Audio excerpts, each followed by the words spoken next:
Hey, welcome to the channel. In today's video, I'm going to show you a low-cost spin bike setup for Zwift. Let's check it out.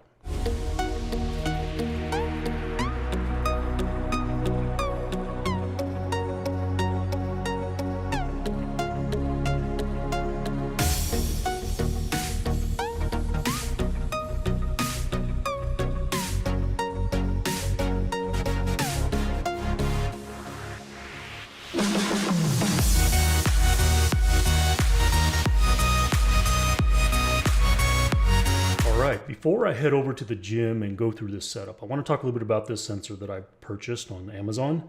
Now, nobody is sponsoring this video. I went out and purchased this MOOFIT speed and cadence sensor just for my audience. Those of you that have seen my previous video on why I do not use a trainer on Zwift have asked a lot of comments or private messaged me about how do you set up the speed sensor. Well, with the PowerTap P2 pedals, cadence and power is all you need. That's all Zwift needs. So I don't use a speed or cadence sensor. So I went out and purchased this specifically to do a setup video strictly for my audience and show you how to set up a lower cost setup on a spin bike with a speed and cadence sensor for Zwift from beginning to end. So let's head on over to the gym and I'll show you how to set this up. Now keep in mind, when this is all said and done, I by no means intend to keep using this here, so I'll pull it all off when I'm done because I do like my setup with the PowerTap P2 pedals. Now, although it is a little bit more expensive option, I like the fact that I can read power. So this is strictly to help those of you that want to do a little bit lower cost setup on Zwift. Let's go check it out. So we're going to make our, our way over to the gym and get started on this setup. Lights on. Okay, so here we are in the gym, and this is where my wife and I, we do our Zwift. So as you can see, we have two of these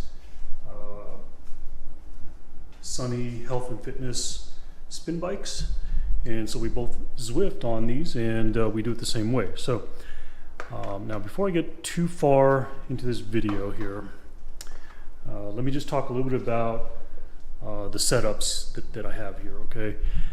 So originally when I got into Zwift, I started out with the laptop, which you see here, and you can see my Zwift icon on here. Now, I don't really use the laptop for Zwift anymore, just simply because I now use Apple TV to the big monitor here, and that's, you know, so I basically do Zwift on this monitor through Apple TV, and now the laptop is actually what I use to stream. So I have a Razer capture card which is capturing the video stream from Apple TV and put it into the laptop for OBS. Now I know that was pretty complex, okay, but the main thing is whether you are going to do Zwift on a laptop and connect a big monitor to it, which is the way I originally did it.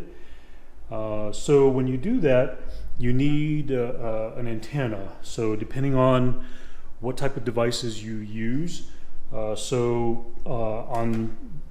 again, you got to remember with my spin bike, I use these PowerTap P2 pedals. So these PowerTap P2 pedals are both ANT plus signal and Bluetooth signal. So when I do use the laptop, I use this particular connection, which has an ANT plus antenna on it. It's the Garmin ANT signal. Okay, so you can see that's not plugged in right now.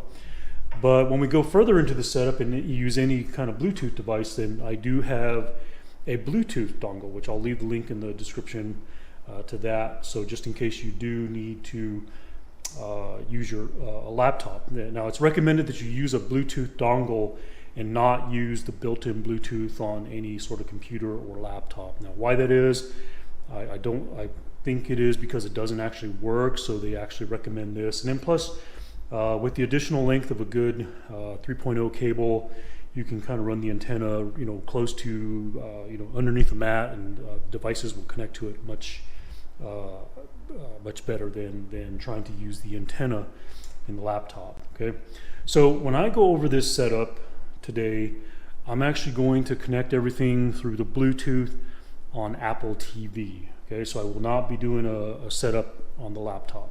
Okay, now let me go ahead and set this camera up and show you here how we're actually going to do this.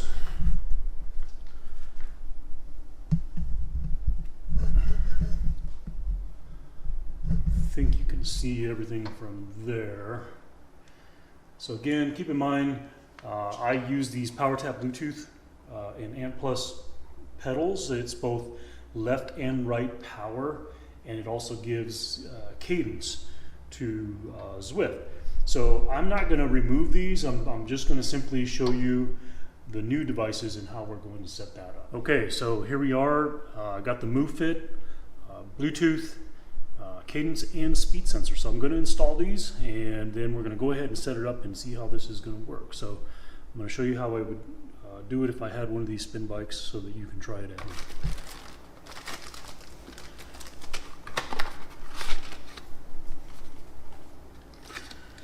Okay, so it looks like the orange one is the speed sensor and the black one is the cadence sensor. So this one here will probably be the easiest to do, so we'll go ahead and install this. Okay, so I did read the instructions earlier, so I do know that you have to pop the covers off of these, and there is a little plastic film that you have to remove to activate the battery. So there's that piece of film.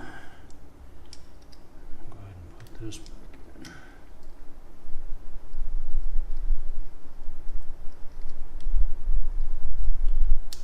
So that's one. All right, so that one is now flashing blue.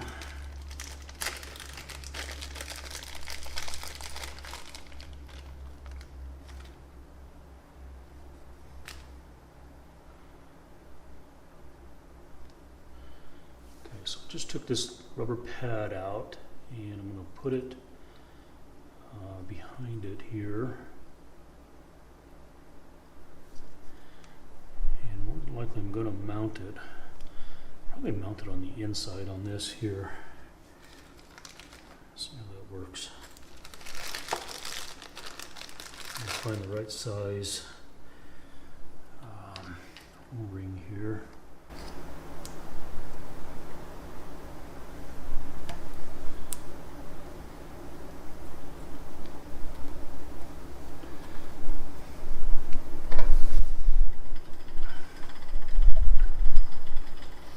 Okay, so that appears to work. It's pretty snug. I don't think that's going to go anywhere. There are a couple of smaller ones here, so you can go smaller. Now, this one here is going to be the trick. So this orange one is the speed sensor. Move this here out of the way.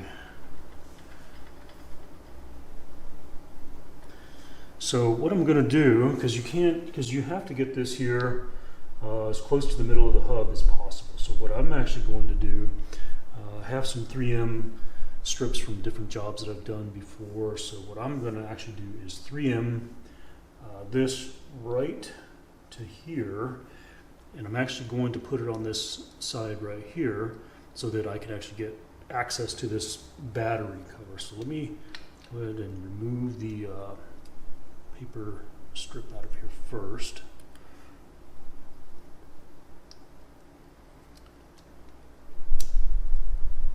Okay, so this one here is now flashing, so that's indicating that it's on.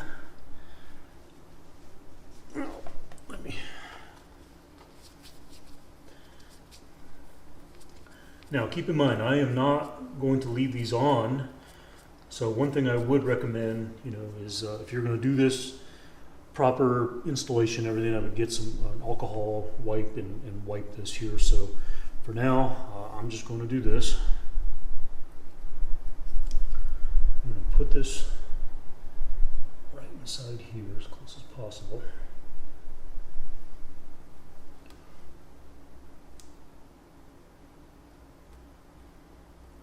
I'll remove this 3M strip. Now again, I'm going to mount it on this front side here because I want access to this battery cover. Now, being that this is going to be a temporary setup, I could actually do it the other way. So press that in there, make sure that's going to stick. And the goal would be that you don't want this thing to fly away. All right, well that was much simpler than I thought it was going to be, so we'll go ahead and take a look at Zwift on Apple TV. Okay, so here's my Zwift app.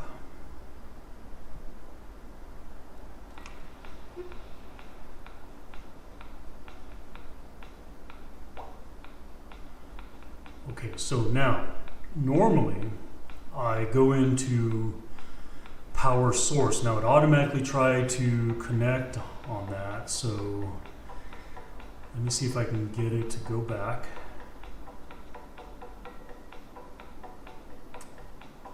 Let's see here.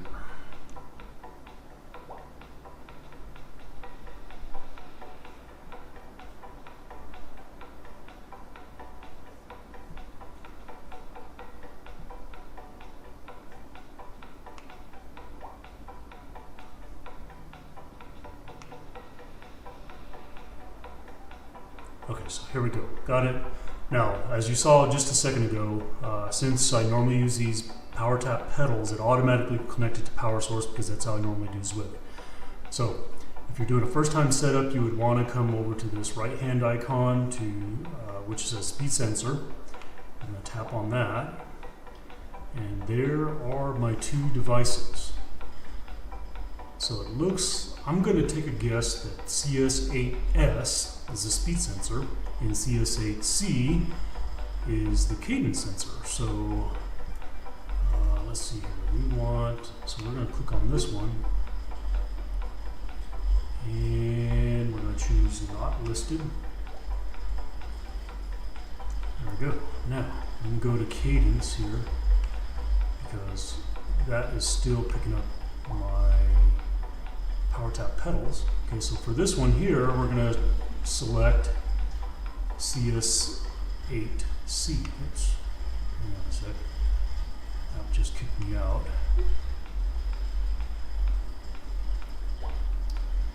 Let's go back to this all over again. All right, speed sensor, CS8S for speed. We're going to go not listed. And for the cadence sensor, we're going to select CS8C. And there we go. Let's see here. So the speed is picking up. Cadence, yeah, that's about right. About 37 RPM. We'll spin a little faster. Yeah. So it's about right. Okay. Let's go ahead and select let's go.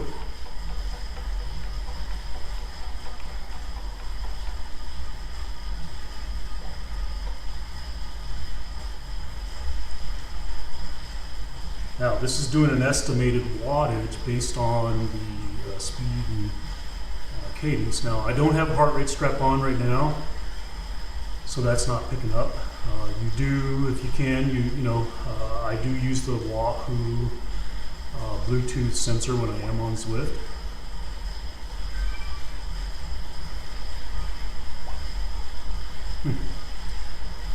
I would say that just based on doing Zwift on a normal basis, doing about 75 RPM, 13 miles an hour, that feels about just right. So let me crank down a little bit more resistance on this.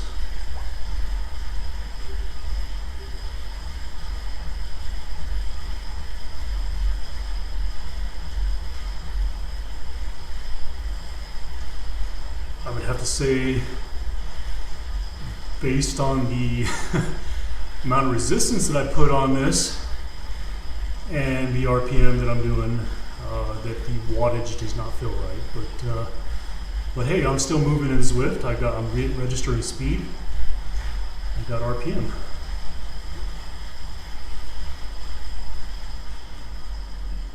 All right. So there you have it.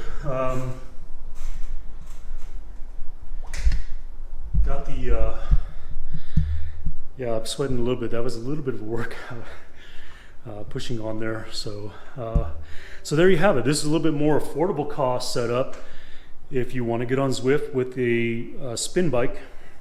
And you know, this particular spin bike here, you know, when I bought it 3 years ago, now that's how long I've been doing Zwift on this spin bike, is about 3 years now.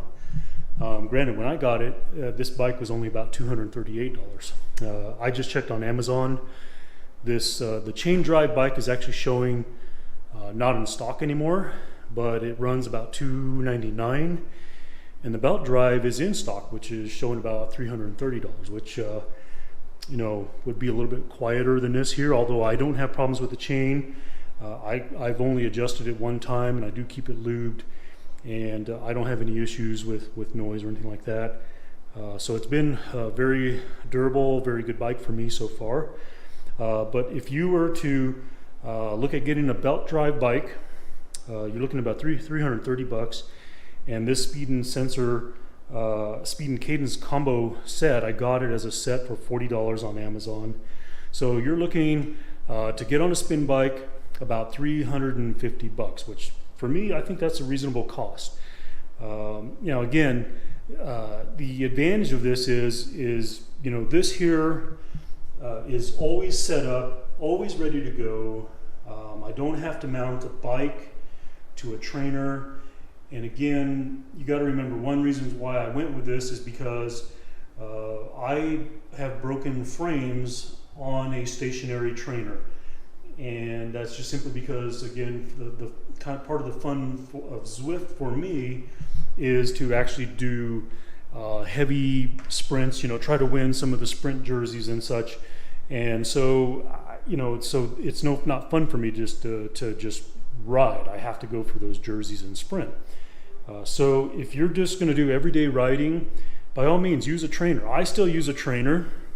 Not all the time, you know, generally when I go to a race or this, you know, before this whole pandemic thing hit back in January, I went to a conference with my wife in Colorado, Denver, Colorado, and it was snow in the forecast. So I took my trainer and my bicycle and rode it in the hotel room. But I didn't do any sort of high wattage things. You know, I'm only going to, you know, really try not to do over 500 watts when I do that now. Just for fear of breaking something. So again, this is very durable, very sturdy, studio quality spin bike. I've had no issues with this bike whatsoever. I've heard some people have some horror stories with it, and generally, you know, every time I've read the description of where the people had trouble with this bike, it was always on that left side pedal. It was the left side pedal? Yeah, left side pedal. Because it is reverse thread. So you have to remember it spins, you know, it's left to tighten it versus right. So that can be an issue. The only other issue I've heard is on these brake pads. You know, they get squealing out of it. So I do keep these here pretty well saturated with mineral oil. About every month and a half, 2 months or so, I will come in with a dropper of mineral oil, and I'll just resaturate these pads to keep them lubricated, and that kind of keeps the squealing from happening, and also gets a little bit better ride, a little bit more smoother on the friction. So overall, it's a good bike. I highly recommend this for Zwift. It's affordable, and it's set up. It's always ready to go. So that's the whole setup on those sensors. Now again, I will probably remove them. I'll leave them there. I don't know. I strictly bought those sensors just to do this video to answer those questions that I'm getting, because I don't use those devices. Again, I like the power tap pedals, but it's a little bit more expensive option. I mean, you're going to spend $700 on pedals to get input into Zwift versus $40 for a speed and cadence sensor that's set up.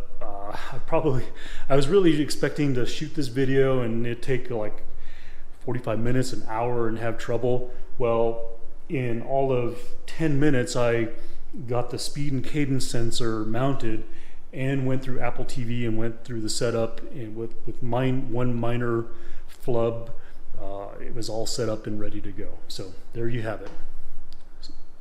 Spin bike with a speed and cadence sensor, affordable setup. Thank you for watching this video. Please subscribe and like